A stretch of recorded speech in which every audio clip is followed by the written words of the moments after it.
आज मी तुम्हाला मखाण्याची खीर कशी करायची ते सांगत आहे। कढई ठेवलेली आहे। कढईमध्ये थोडे तूप टाकायचे आणि मखाना टाकायचा। छान मखाना शिजवून घ्यायचा, कडक येईपर्यंत होऊ द्यायचा। कढईमध्ये मखाना टाकल्यानंतर मखाना क्रंची होतपर्यंत चालवत राहायचं।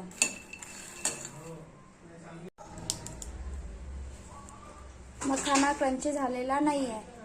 5-6 मिनिट कढईमध्ये छान मखाना क्रंची झालेला आहे, बघू शकता। आता गॅस बंद करून द्यायचा, काढून घ्यायचा।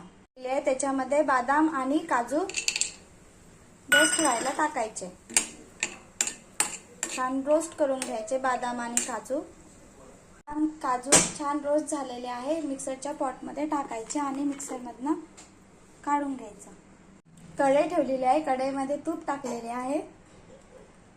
याच्यामध्ये आपण जे मखाण्याचं प्रीमिक्स तयार केलेले आहे ते टाकून घ्यायचं।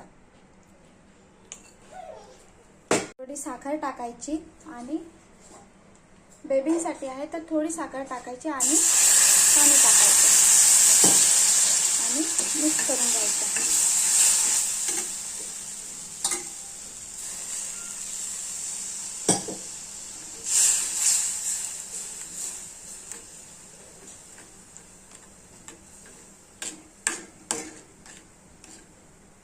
मखाण्यापासून 3 रेसिपी बनवलेली आहे। खीर, प्रीमिक्स हे तुम्ही फ्रीज मध्ये ठेवू शकता।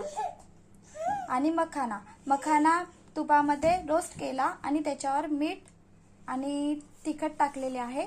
तुम्हाला टाकायचे असेल तर टाकू शकता, नाही टाकले तरी चालेल। व्हिडिओ आवडला असेल तर लाईक करा, शेअर करा, सबस्क्राइब करा। Bye bye.